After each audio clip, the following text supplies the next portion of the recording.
In this video, I'll be talking about the KRM 762 from Call of Duty Black Ops 3 Zombies. It's also, according to the COD wiki, it's also found in COD Mobile, but I don't have any footage of it. It can also be found on Taylor's back, but he never uses it.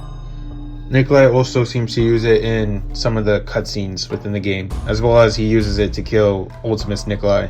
You stupid n***!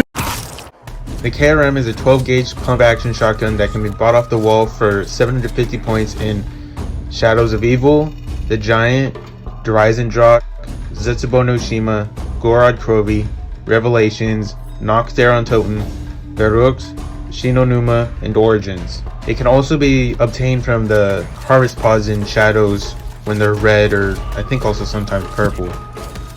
They can even be obtained from the dig piles within Origins, or in the mystery box for 950 points in all 14 Black Ops 3 maps. It has a length of 706 millimeters, a barrel length of 470 millimeters, and a weight of 3.1 kilograms. The KRM was created in Italy in the year of 2043 and stayed in production all the way through the events of the campaign. It holds 8 rounds loaded and 48 rounds in reserve. It has a fire rate of 60 rounds per minute and a reload speed of... Oh, right, I forgot. Wiki didn't say anything, so I didn't write the reload speed.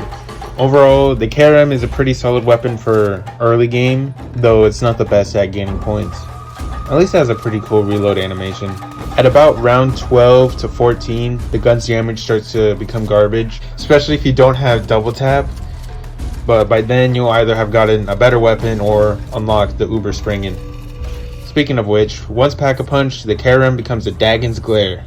And if you're confused about what a Dagon is, here's some of what I learned from Wikipedia. Dagon or Dagon was a god worshipped in ancient Syria across the middle of the Euphrates? I don't know how to pronounce that word. Euphrates. Sorry if I'm butchering it. In temples located in the upper Euphrates area, he was regarded as the father of gods, as well as a lord of the land, a god of prosperity, and a source of royal legitimacy. He was even worshipped in Mesopotamia, where many of the rulers believed he was the god who could grant them kingship of the western areas. Alright, back to the weapon. The Dagon's Glare is pretty much just a better version of the KRM, obviously, since that's how Pack-a-Punching works. The fire rate is greatly increased, the ammo capacity is increased at 16 shells when loaded and 64 in reserve. The reload speed is increased due to 4 shells being loaded at a time, and damage is also greatly increased. Now, how does it fare against the enemies you'll face within Black Ops 3 Zombies? Against standard enemies, the Dagon is really good. It's the best you're gonna get out of me. I can't read or speak this part of the script for some fucking reason. Against the vermin and pest type of enemies, like the hellhounds, parasites, spiders, the cosmonaut monkeys, Nova Crawlers, and Insanity Elementals, it's pretty much good no matter what, due to their lower health than normal enemies. Against Valkyrie drones, don't use it because they're flying around a bunch, and it'd be easier to just use like a Draken, a Dingo, or the Raygun Mark III, or even the L4 Siege probably. It is pretty good against the Russian Manglers though. Against the Banshee and Napalm zombies from Shangri-La, I didn't test it against them, but I'm assuming it'd probably be pretty good.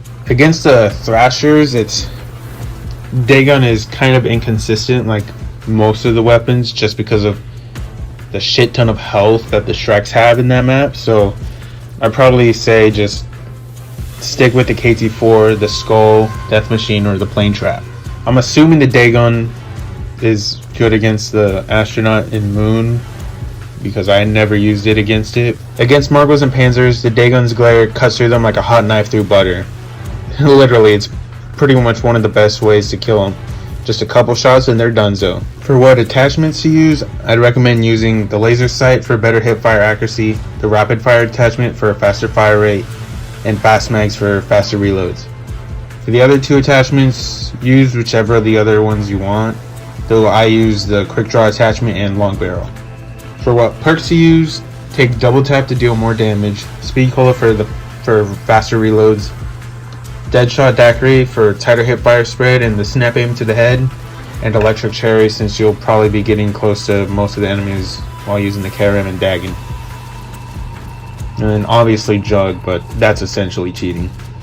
For what gobblegums to use, alchemical antithesis and in plain sight are always great choices. Stock option, anywhere but here, wall power and firing on all cylinders are also pretty good choices. And then also there's Perkaholic and the poor man's Perkaholic, near-death experience, or self-medication, because they're just like Frosted Flakes. They're great. Wow, that was a cringy ass fucking line. So in conclusion, the KRM is a decent weapon to use in the early game, and if you decide to keep it instead of trading it out, the Dagon's Glare becomes one of the best weapons to have. Well, that's all for this video. Thanks for watching and have a great day.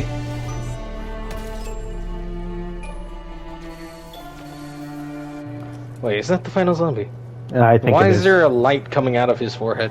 Oh, the freaking lights out of. He's given a third eye. He literally has a third eye. Third eye. It's literally the third eye. It's literally an extra eye glow effect. Huh. What? It's awesome. It's What so a rare awesome. moment. Oh, it's so cool. It's better than Doctor Strange's third eye. Yeah, for sure.